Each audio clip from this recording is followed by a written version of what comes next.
Assalamualaikum warahmatullahi wabarakatuh. Berjumpa kita kembali pada kegiatan belajar dan mengajar, masih dalam suasana daring. Kemudian kami doakan kepada anak-anak semuanya, siswa SD Islam Mutiara Al-Madani, semoga selalu berada dalam lindungan Allah. Amin, amin ya rabbal alamin. Sebelum kita memulai kegiatan belajar, sebagaimana biasanya kita awali kegiatan pembelajaran kita dengan membaca doa sebelum belajar. Ayo kita baca sama-sama. Bismillahirrahmanirrahim. Rabbi zidni ilman warzuqni fahman waj'alni minas solihin. Semoga apa-apa materi dan pembelajaran yang kita pelajari pada pertemuan kali ini bisa bermanfaat bagi kita semuanya.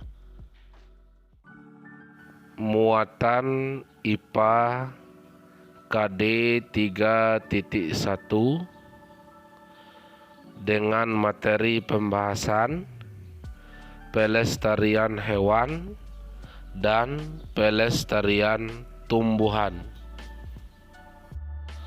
Makhluk hidup memerlukan tempat tinggal untuk hidup dan berkembang biak. Tempat tinggal makhluk hidup disebut habitat, misalnya hutan.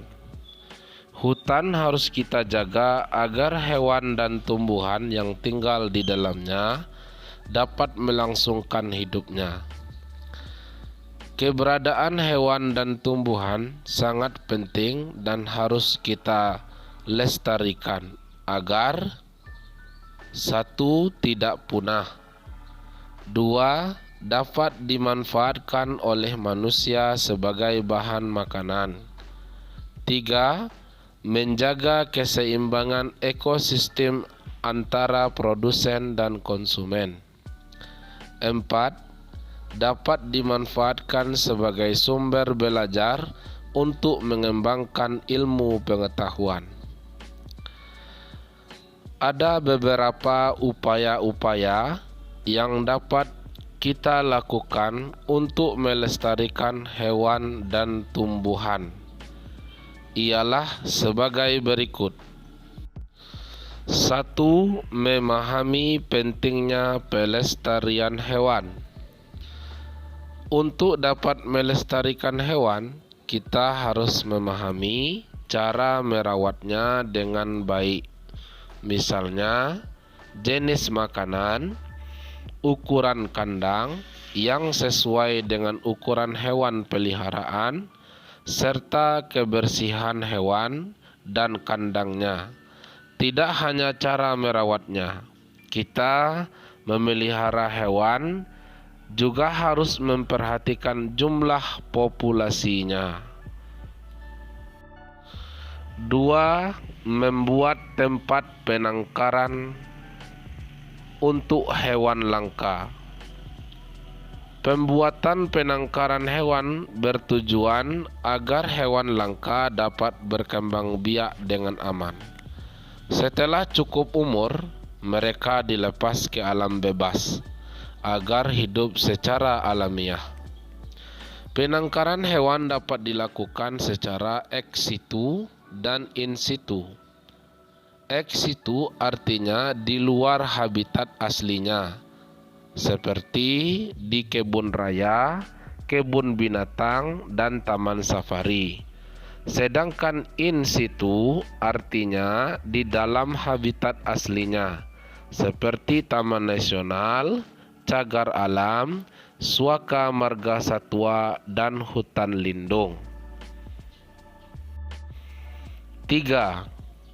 Pelestarian hewan yang bisa kita lakukan. Yang ketiga ialah tidak melakukan perburuan liar dan jual beli hewan langka. Berdasarkan Undang-Undang Republik Indonesia Nomor 5 Tahun 1990 Pasal 9, setiap orang dilarang melakukan kegiatan yang dapat mengakibatkan perubahan hidup keutuhan kawasan suaka alam. Jadi itulah cara melestarikan hewan yang dapat kita lakukan agar hewan-hewan langka yang ada di Indonesia tidak menjadi punah.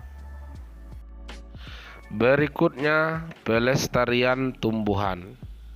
Seperti halnya hewan, tumbuhan pun harus kita lestarikan agar tidak punah. Berikut pula cara untuk agar tumbuhan-tumbuhan langka yang ada di Indonesia tidak mengalami kepunahan. Adapun upaya-upaya yang bisa kita lakukan: 1. Mengembangbiakkan tumbuhan yang sudah kita manfaatkan. 2. Tidak menebang pohon sembarangan. 3. Melakukan tebang pilih. Apa itu tebang pilih?